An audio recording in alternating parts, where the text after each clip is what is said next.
Yeah. Which way do you think you'll do next? Let's see. Yeah, I think these feel like they've Yeah, been covered, yeah. right?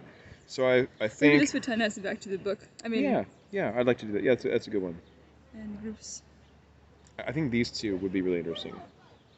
And I think I like Men. men, yeah. Oh, okay. Yeah. Yeah, pen and shit. Men and women. Counseling men Men. and groups. Yeah. So I know what I know what I wrote down and typed out originally, so I can just do it like that. I can draw from that. It's yeah. about comparing men and women. Right. And individuals and groups. Right. Yeah. I think these two, and I'd still like to hear an exposition on this if we have time. Yeah. But that's also it feels less, let's say contiguous with what we've talked about so far. But yeah, go ahead. For this self-worth and dignity, that also, I mean, for seniors, but also comparing how to foster that in kids. Yeah. That's good. Yeah. Okay. And people like the troubled women. Right. Okay. Yeah. And then just kind of average seniors. Right. Yeah, I like that. Cool. Okay. Great. Cool. Yeah. Thank you. You want to ask him? Sure. Yeah. Okay. Oh yeah, that's right. You're gonna. Yeah. Yeah. Right. What's it? The Wizard of Oz speaks from behind the. Imagine having hair on your face all the time. A lot of it. I wonder what that's like. Yeah. I hope to not find It's out. wonderful. Is it? Some people say, "Oh, I had my beard 3 or 4 days. I had to shave it. It's so irritable." No, it's wonderful. Don't you think? I do. All right. I've shaved once since 2007, and I said, "Who the fuck is that person in the mirror? I hope we never meet again."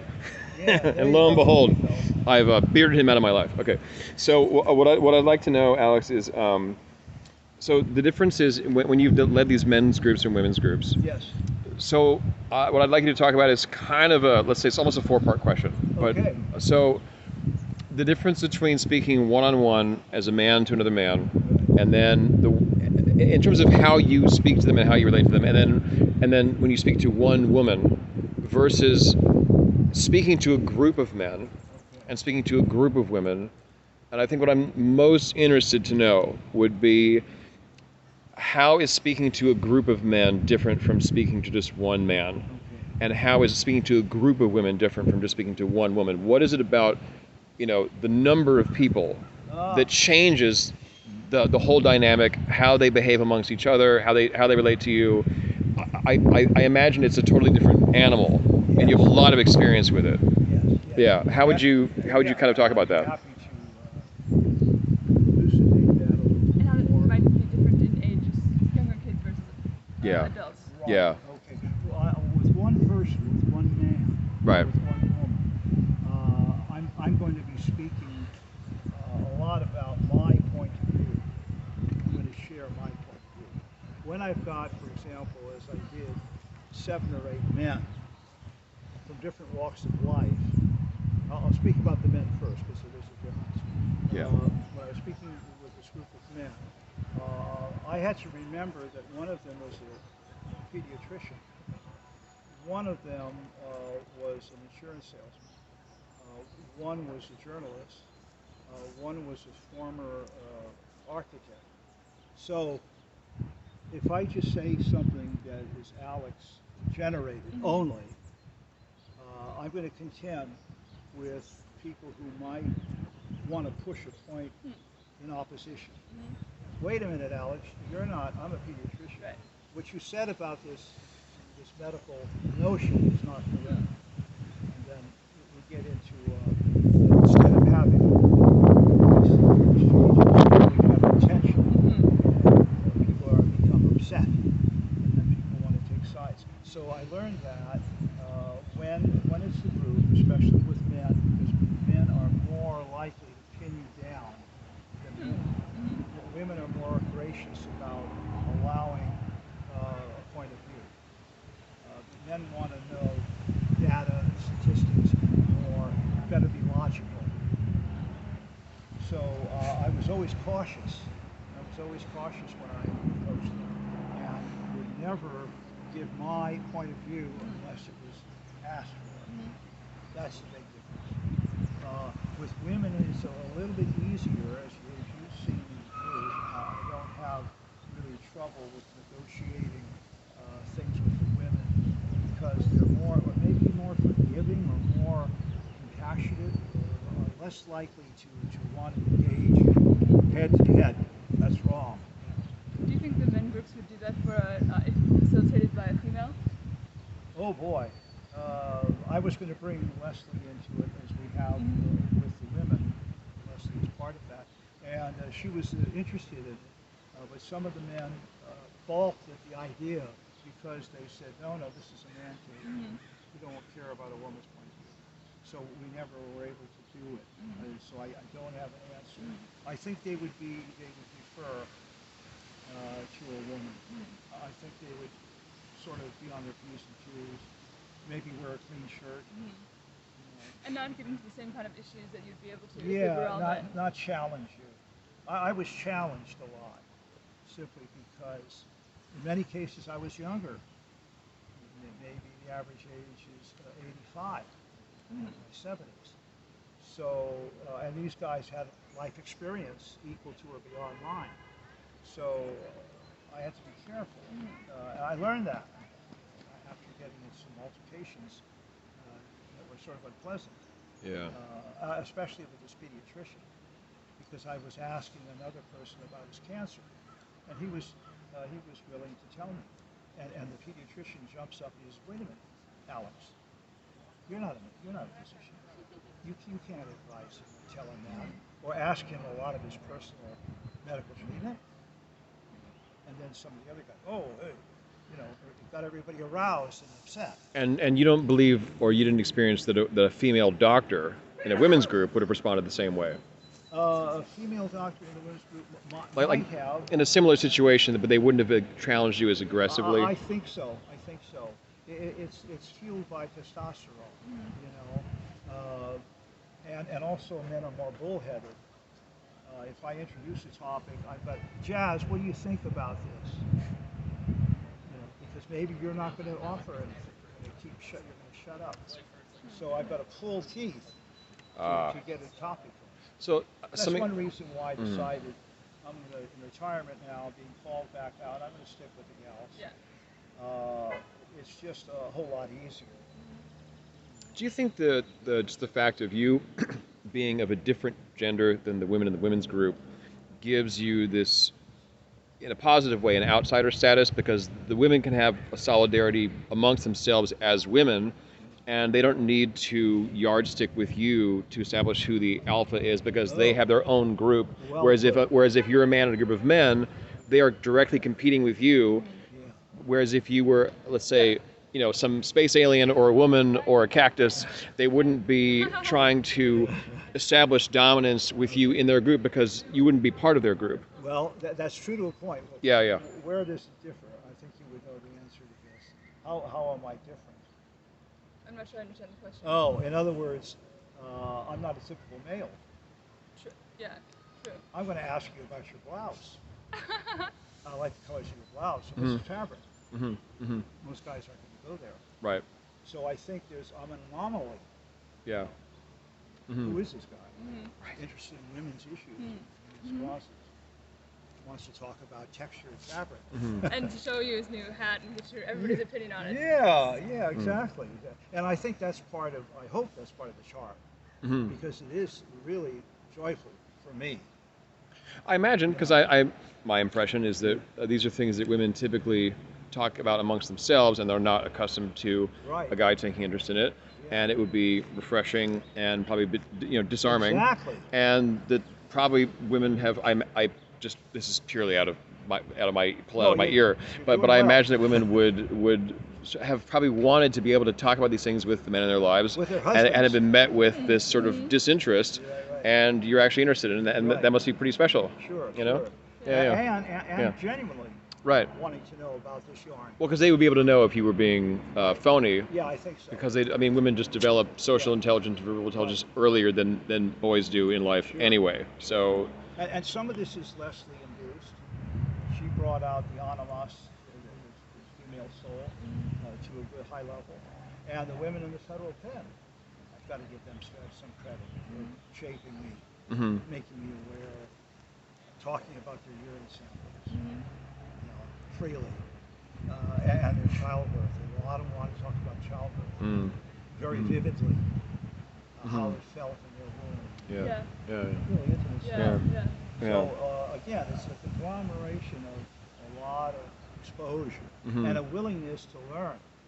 Right. Hey, tell me, I want to know about that. That And a must be. desire, Oh, not just a And a willingness. desire, yeah. right. Yeah, I mean, and that must be that adult to adult thing again. Of I mean, maybe that's the wrong lens right now, but that like that genuine, that you're just it's person to person and real interest in them coming from something that's really real for you. sure. You know. And it makes all the difference in the long run. And I have lots of letters of commendation from Mm. women in particular Mm. where their life has been changed dramatically. Mm. Elena, for example. And who's the other one that just got me? Oh, Kat. That sent me a nice letter. Just remember she revealed some really Yeah. serious things. Yeah. And so that's heartwarming to me. So it shows me when I get letters like this, Jas, that it's reaffirming my approach. Yeah. Yeah. And it's not thought of as being invasive or uncomfortable. I don't want an uncomfortable atmosphere in my group and my Zoom. Right. And like I say, if you're back to normal live, everybody gets a hug when you come in, you get a hug when you go out. Leslie goes and hugs everybody. Luna comes running through the table to meet everybody. We have gifts, candy. Sounds like a fabulous time. Yeah, it's a fabulous time. People want to come back. And I'm having a ball. It sounds no, it sounds lovely. No, really. So in your book, you talk a lot about. There's a lot of emphasis on, especially in the part after the interview part of it, right? That's about promoting. I would say issues. It deals with a lot of issues of self-worth and dignity, but also and the themes of encouraging people to start or keep doing things with their lives, Right. and issues of isolation and togetherness. These things seem really important. And staying. What would you say it is about being older, being a senior, where it puts those kinds of issues, where these things just seem really important? Like encouragement and feeling valuable and having friends and things. Is it just the passage of time that? I mean, how would you kind of? Um, If that's vague, then Can I add let me. something Yeah, too? please, Is it- please. And how do you foster those feelings and understandings of self-worth and dignity in younger, teens, young adults, on the troubled women versus a typical senior? okay. How to encourage that? Is it a difference? Y- Kind of things yes, that you need to- yes, there is a difference. Yeah. With the senior, it's more awareness of longevity. This is not a dress rehearsal. Mm-hmm. This is the play. Right. So we have X number of days or years to complete our mission. So let's do it. Let's fraternize. Let's socialize. Let's find new friends if we need that. If we want that, let's get that writing class we wanted. When you're a teenager, you're immortal. You've got plenty of time.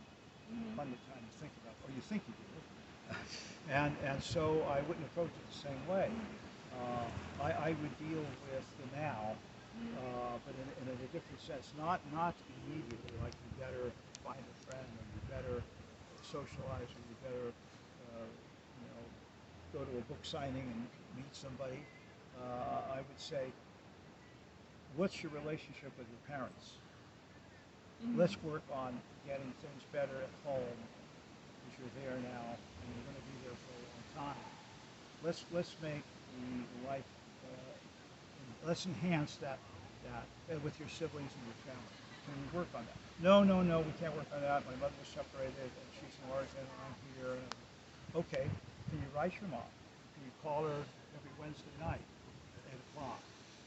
What can we do with that sibling that doesn't like you? Well, can we ask her if she would be willing to talk to me sometime soon? And maybe have a cup of coffee or soft drink and something, a pizza, and let's talk about what issues we have. In other words, I would go for the life of a teenager that is troubled with, usually very troubled with the home. Lack of understanding, lack of attention, and it's so different than the person who's now 80 years old who needs a friend.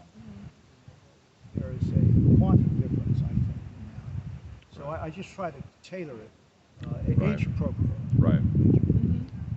And the kids are still in the home environment with the parents forming the relationship, experiencing that. Yes. The dynamic that will stay with them for their life. Right, right, exactly. They're going to play those parental tapes that they're getting, as incorrect as some of them can be, throughout their life. So you have an opportunity to help make that more healthy. Yes, yes, and also to give them lots of warm fuzzies. Yeah. I would even bring the kids gifts.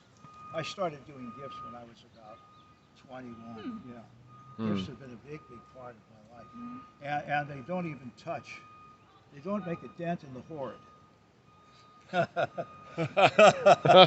That's Yeah. to give you some idea. Sure. Yeah. It's like you're looking at the Fontana. That's the hoard. Oh my goodness. And then maybe the Aquatic Park is the gift giving. Would you say that with the younger people, it's like they have to learn how to live in the world, and with older people, it's about motivating them and giving them the wherewithal to continue with the things that make life worthwhile, because you start to lose steam and you start to, Right. it isn't just this long heroic adventure that's sprawling out before you. Yes. You're sort of left with, you're holding whatever bag of goods you're holding, and right. Let me give you an example Yeah. that comes to mind. Rose, who was a cancer patient, was terminal, and she was at that time maybe about 75. And she said to me, "How can I get some help planning my estate, my Yeah. last wishes?" So I said, "That's no problem, Rose. I'll work with you." So we wrote out her will, and she had a lot of china settings and service for Tea. 10 people, Yeah. tea and all of that. Yeah. Beautiful stuff. Mm. So I said, "Look, Rose, what you do is we'll write who gets what set. So this goes to niece Mary, this goes to ex-husband, so and so." So she did that. Spent about a month doing that. She had a small apartment, lived near the Haight. Black woman, large black family. So there were lots of nieces and nephews and grandkids. So we made an assessment of all that she had, and then she said, "I have to write my will." So she wrote it, and I witnessed it. We had someone else, a notary, sign it so it's official. Then she said she was very religious, Baptist, so she wanted a certain service. So she wrote the service, a certain hymn that she wanted, and she wanted a certain prayer said at her memorial. So she wrote that. Then she picked out her casket. I didn't go with her for that. Her daughter went. They got a casket that was appropriate, affordable. She picked out the great gown she wanted to be very good. I went to the service, and she wanted everyone to know that she wasn't afraid, that she was graduating to glory. That was her phrase. I'm graduating to glory. So that's the way Rose was telling me. Yeah. And we had 6 months time frame. So we got all that done so that she could die peacefully. Yeah. I Yeah. wish that I had that opportunity with so many more people, and I hope to have it in my own self. Yeah. Yeah. But it was so helpful to put her mind at ease. Yeah. Say, she's already dealing with cancer, knowing it's terminal. Well, what can we do? Yeah. See, now a kid wouldn't need that. Obviously, a kid would need to think of life in terms of a compression of short time. Yeah. So we have time to work. If I'm your counselor for 2 years, in junior high or whatever, we'll meet week to week, and we'll work on things like the family improvements. Also, I would have them draw and do drawings of what they thought the problems were. That was very fruitful. Yeah. But surprisingly, the boys would do better at that than the girls. They would really get elaborate drawings. That's surprising. Yeah, Yeah. I thought so too. And so we look at the drawings, and I was sort of doing a little psychotherapy without being appropriate there. But it seemed to work. It seemed to fit. I mean, we weren't looking at the Rorschach ink blot test, but I could interpret something from the drawing and say, "Hey, did you think about, why is this person elaborate and the other people are stick figures?" Yeah. Well, that's my dad. don't mess with Dad. Yeah. So then we knew that Dad was overbearing. Yeah. Hmm. Hmm. You learn a lot. Uh-huh. I always like it when they do it in movies because the psychiatrist interprets. Mhm. And I'm thinking, yeah, it is a tool. And the Rorschach is a tool. Yeah. Yeah. Brilliant, really. Yeah. Have you looked at them? I always see. Never mind. We're on camera. Alex, this has been great. I wish we had more time for this. There are some themes I'd love to return to We shall. soon. We shall. But thank you for illuminating all these themes and for talking about such thank a you. huge And part of your they're life. questions. They're really probing. They're very intricate and detailed, and that shows that the material is really being chewed on. I love that. It was fun to read. It's fun to think about, and it's fun to Thank you. get into more detail Good. about it. And I've just richly enjoyed what you've had to say about Good, it. good. Yeah, We're getting better and better. all the time. Nowhere else to go but up. Graduating to glory. Yeah.